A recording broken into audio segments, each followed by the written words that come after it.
நேராக டாபிக் போயிடலாம். இப்போ நம்ம தமிழ்நாட்டினுடைய முக்கிய நிறுவனமான பேங்கிங் செக்டாரில் இருக்கக்கூடிய எஸ்பிஐ செக்யூரிட்டிஸ் நம்ம தீபாவளி பரிசாக ஒரு 15 ஷேரை ரெக்கமெண்ட் பண்ணியிருக்காங்க. அதை பற்றி பார்ப்போம். அதுக்கு அடுத்தது டாடா எலெக்ஷனுடைய Q2 ரிசல்ட்டையும் பார்ப்போம். அதே சமயத்தில் நான் ஒரு செபி ரிஜிஸ்டர்ட் அட்வைசர் கிடையாது. இதில் காசு வாங்கி கொண்டு எந்த ஒரு ஷேரையும் நான் ரெக்கமெண்ட் பண்ணுறதில்ல. நான் ஒரு பெய்டு ப்ரொமோஷனும் நடத்துறதில்ல. இது கம்ப்ளீட் ஒரு எஜுகேஷனல் பர்பஸ்ஸு. அதனால் நீங்கள் முடிவு செய்கிறதெல்லாம் உங்கள் பொறுப்பில் விட்டுறேன். நம்ம ஷேர் மார்க்கெட்டை பொறுத்தவரை ஒரு குட் நியூஸு, நம்ம வேர்ல்டு பேங்க் நம்ம நாட்டினுடைய ஜிடிபியை அதிகப்படுத்தியிருக்காங்க. அதாவது ஏற்கனவே சொன்னது பார்த்திங்கன்னா 6.3% இருக்கும் அப்படிங்கிற மாதிரி சொன்னாங்க. அதை இப்போ 6.5% ஜிடிபி வளர்ச்சி அடையும் அப்படிங்கிற மாதிரி கணிச்சிருக்காங்க. இது நம்ம ஷேர் மார்க்கெட்டுக்கு ஒரு குட் நியூஸு. நம்ம நாட்டை பொறுத்தவரை கொரோனா காலங்களில் கூட நம்ம ஜிடிபி வளர்ந்து வந்து கொண்டே இருந்தது அப்படிங்கிறது உங்களுக்கு தெரியும். அதனால் நாம் நாடு வளர்ந்து வந்து கொண்டு இருக்கிற நாடாக இருக்கிறது. கண்டிப்பாக நம்ம ஷேர் மார்க்கெட்டும் அது வளர்ந்து கொண்டு இருக்கும் பொழுது அதனுடைய நிப்டி சென்செக்ஸு அதுவும் வளர்ந்து கொண்டே இருக்கும் அப்படிங்கிறத புரிஞ்சுங்க. ஏன்னா மற்ற நாடுகள்லாம் பார்த்தீங்கன்னா எல்லாம் சேச்சுரேட் ஆயிடுச்சு. ஆனால் நம்ம நாட்டை பொறுத்தவரை வளரும் பொருளாதாரமாக இருக்கிறது அப்படிங்கிறத நீங்கள் கவனிக்கணும். இப்போ ஸ்டேட் பேங்க்கு எஸ்பிஐ செக்யூரிட்டிஸ் கொடுத்த ஒரு 15 ஷேர்னுடைய ரெக்கமெண்டேஷனை பார்ப்போம். இது 1 இயர் டார்கெட்டாக அவங்க கொடுத்துருக்குறாங்க. ஒரு வருஷம் பொறுமையாக இருக்கணும். இந்த தீபாவளி இப்போ பக்கமாக நெருங்கிடுச்சு. இதில் அடுத்த தீபாவளி வரைக்கும் நீங்கள் அந்த ஷேரை வைத்திருக்கும் போது எவ்வளோ லாபம் கொடுக்குங்கிறத அவங்க டார்கெட்டையும் ஃபிக்ஸ் பண்ணி கொடுத்துருக்காங்க. இப்போ ஃபஸ்ட்டு பங்காக ஹெச்டிஎஃப்சி பேங்க்கு, இது ஒரு நிஃப்டி 50 இருக்கிறது உங்களுக்கு தெரியும். இது ஒரு பேங்கிங் செக்டரில் வருது. இதனுடைய டார்கெட் ப்ரைஸாக அவங்க நிர்ணயம் பண்ணிக்கிறது 1110 ரூபாயா நிர்ணயம் செய்திருக்கார்கள். ஒரு வருஷத்தில் 17.5% லாபம் கொடுக்கும் அப்படிங்கிற மாதிரி தெரிவிச்சிருக்காங்க. அதுக்கடுத்து ரெண்டாவது டிவிஎஸ் மோட்டார். இது ஒரு மோட்டார் செக்டரு. இது எல்லாத்தையும் அறிமுகமான கம்பெனி. இதனுடைய 1 இயர் டார்கெட் பார்த்தீங்கன்னா 3975 ரூபா. இதை ஒரு வருட ரிட்டனாக 13.2% கொடுக்கும் அப்படிங்கிற மாதிரி தெரிவிச்சிருக்காங்க. அதுக்கு அடுத்தது பார்த்தீங்கன்னா அப்போலோ ஹாஸ்பிட்டல். இது உங்களுக்கு ஏற்கனவே அறிமுகமான கம்பெனி. இது நிஃப்டி 50 இருக்குது. இதனுடைய 1 இயர் டார்கெட்டாக 8675 ரூபா கொடுத்துருக்காங்க. இது 1 இயர் லாபம் 13.2% கொடுக்கும் என்று கூறியிருக்கிறார்கள். நாலாவது ஷேராக பார்த்தீங்கன்னா இந்தியன் பேங்க்கு. இது எல்லாத்துக்குமே பரிச்சயமான பேங்க்கு. இது ஒரு பேங்கிங் செக்டரில் வருது. இதனுடைய 1 இயர் டார்கெட்டாக 875 ரூபா கொடுத்துருக்காங்க. இது ஒரு வருஷம் ரிட்டர்ன் 15.4% கொடுக்கும் என்று கணித்துள்ளார்கள். அஞ்சாவது நம்ம பார்க்கக்கூடிய ஷேர் பார்த்தீங்கன்னா அசோக் லைலாண்டு. இது மோட்டார் செக்டரில் வருது. இதுவும் உங்களுக்கு ஒரு பரிச்சயமான கம்பெனி. நம்ம ரோட்டிலலாம் பார்த்தீங்கன்னா இந்த அசோக் லைலாண்டுடைய வண்டிகள் சென்று கொண்டிருப்பதை நீங்கள் அனைவரும் பார்த்துருப்பீங்க. இதனுடைய 1 இயர் டார்கெட் அவங்க 170 ரூபா கொடுத்துருக்காங்க. இது ஒரு வருட ரிட்டனாக 23.2% ரிட்டர்ன் கொடுக்கும் என்று குறிப்பிட்டுள்ளார்கள். ஆறாவது ஷேர் பார்த்தீங்கன்னா ஜூப்ளியன்ட் ஃபுட் ஒர்க்கு. இது பார்த்தீங்கன்னா எஃப்எம்சிஜி செக்டரில் வருது. இது அறிமுகமான கம்பெனி தான். 1 இயர் டார்கெட் பார்த்தீங்கன்னா 720 ரூபா கொடுத்துருக்காங்க. இது 1 இயரில் 15.5% ரிட்டர்ன் கொடுக்கும் என்று குறிப்பிட்டுள்ளார்கள். ஏழாவதாக பார்த்தீங்கன்னா நால்கோ. இதுவும் உங்களுக்கு அறிமுகமான கம்பெனி தான். இது ஒரு சென்ட்ரல் கவர்மெண்ட் கம்பெனி.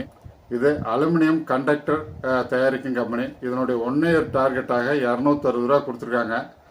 இது 19.7% ரிட்டர்ன் கொடுக்கும் அப்படிங்கன்னு குறிப்பிட்டுள்ளார்கள். எட்டாவது என்எஸ்டிஎல்.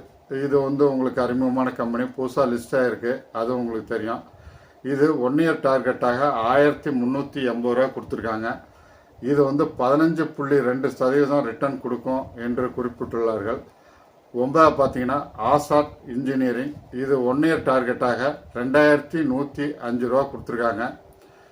இது 22.5% 1 இயராக ரிட்டர்ன் கொடுக்கும் என்று குறிப்பிட்டுள்ளார்கள். அதுக்கடுத்து 10வது நம்ம பார்க்கக்கூடிய ஷேர் பார்த்தீங்கன்னா ஓஸ்வால் பம்ப்ஸு. இது வந்து 1 இயர் டார்கெட்டாக 970 ரூபா கொடுத்துருக்காங்க. 25.2% வருஷ வருமானமாக கொடுக்கும் என்று குறிப்பிட்டுள்ளார்கள். 11வது பார்த்தீங்கன்னா சுப்ரோஸ் லிமிடெட். இது 1 இயர் டார்கெட்டாக 1355 ரூபாயாக குறிப்பிட்டுள்ளார்கள். இது 1 இயர் டார்கெட்டாக 25.2% கொடுத்துருக்காங்க. அதுக்கு அடுத்தது 12வது பார்த்தீங்கன்னா Indian metals and ferro alloys. இது வந்து 1 இயர் டார்கெட்டாக 1415 ரூபாயாக கொடுத்துருக்காங்க. இது 21.7% 1 இயரில் ரிட்டர்ன் கொடுக்கும் என்று குறிப்பிட்டுள்ளார்கள். அதுக்கடுத்து 13வது பார்த்தீங்கன்னா ஃபீம் இண்டஸ்ட்ரீஸ்.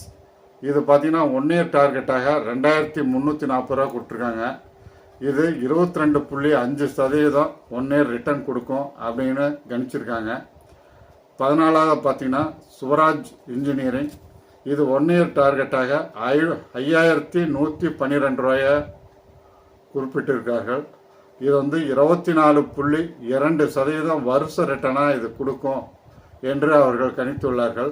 15வது ஷேராக பார்த்தீங்கன்னா பாண்டி ஆக்சைட்ஸ் அண்டு கெமிக்கல்ஸ். இது வந்து கெமிக்கல் செக்டரில் வருது. இது வந்து 1 இயர் ரிட்டனாக வந்து 1530 ரூபாயா ஏறும் என்று குறிப்பிட்டுள்ளார்கள். இது 23.4% வருஷ ரிட்டனாக கொடுக்கும் அப்படிங்கிற மாதிரி அவங்க குறிப்பிட்டுள்ளார்கள். இது கம்ப்ளீட் ஒரு எஜுகேஷனல் பர்பஸ் தான், அதனால் நீங்கள் பார்த்து முடிவெடுங்க. இப்போ டாடா எலக்ஸி என்ற நிறுவனத்தினுடைய Q2 ரிசல்ட்டை பார்ப்போம். இதனுடைய டோட்டல் ரெவன்யூ பார்த்தீங்கன்னா இயர் ஆன் இயர் செப்டம்பர் 2024 955 கோடி, செப்டம்பர் 2025 918 கோடி இறங்கியுள்ளது. அதுக்கடுத்து குவார்டர் ஆன் குவார்டர் பார்ப்போம். ஜூன் 2025 892 கோடி, செப்டம்பர் 2025 918 கோடி ஏறியுள்ளது. ஓகே, நெட் ப்ராஃபிட் வந்துடுவோம். இயர் ஆன் இயர் செப்டம்பர் 2024 229 கோடி, செப்டம்பர் 2025 155 கோடி இறங்கியுள்ளது. அதுக்கடுத்தது குவார்டர் ஆன் குவார்டர் வந்துடுவோம். ஜூன் 2025 144 கோடி, செப்டம்பர் 2025 155 கோடி ஏறியுள்ளது. ஓகே, அதுக்கடுத்து இபிஎஸ் வந்துடுவோம். Year on year September 2024 36.84, September 2025 24.85 இறங்கியுள்ளது. அதுக்கு அடுத்தது quarter on quarter June 2025 23.18, September 2025 24.85 ஏறியுள்ளது. ஓகே, டாடா எலக்ஸியை பொறுத்தவரை இது ஒரு 82% நான் மார்க் கொடுப்பேன். இது வந்து ஏற்கனவே கொஞ்சம் கொஞ்சம் ஏற்றுனாங்க, அப்புறம் ஃபுல்லாகவே இப்போ இறங்கிடுது. இது இந்த குவார்ட்டரில் டிவிடெண்ட் கொடுக்கல, இது வருஷம் ஒரு டைம் தான் டிவிடெண்ட் கொடுப்பாங்க. அதே சமயத்தில் இது பிடிச்சிருந்தா லைக் பண்ணுங்கள், சப்ஸ்கிரைப் பண்ணுங்கள், ஃப்ரெண்ட்ஸ் அண்ட் ரிலேட்டிவ்க்கு ஷேர் பண்ணுங்கள். டைம் இருக்கும்போதெல்லாம் பழைய வீடியோக்களை பாருங்கள். அதை வந்து வச்சு நீங்கள் மனதை வலிமைப்படுத்துவதன் மூலம் எல்லா செல்வங்களும் உங்களுக்கு வந்து சேரும். அதில் பார்த்தீங்கன்னா உலகத்தினுடைய தலைச்சிறந்த புத்தகங்களை எல்லாம் படித்து அதை ஒரு 50 தடவை 100 தடவைலாம் படித்து அதனுடைய முக்கியமான பாயிண்ட்ஸுகளை உங்களுக்கு கொடுத்துருக்கேன். அதனால் என்ன உங்களுக்கு பெனிஃபிட்னா, நீங்கள் அந்த புத்தகங்களை ஃபுல்லாக படிக்க வேண்டியதில்லை, இந்த பாயிண்ட்ஸை மட்டும் நீங்கள் படிச்சுட்டு அதை கடைபிடிப்பதன் மூலம் கண்டிப்பாக நீங்கள் மிகப்பெரிய கோடீஸ்வரராக ஆக முடியும், அனைத்து செல்வங்களையும் பெற முடியும், மன நிம்மதியும் பெற முடியும், ஒரு வாழ்வாங்கு வாழ முடியும் அப்படிங்கிறத நான் ஆணித்தரமாக குறிப்பிட விரும்புகிறேன். அடுத்த காணொலியில் இன்னும் சுவாரஸ்யமான விஷயங்களுடன் உங்களை சந்திக்கிறேன். நன்றி, வணக்கம்.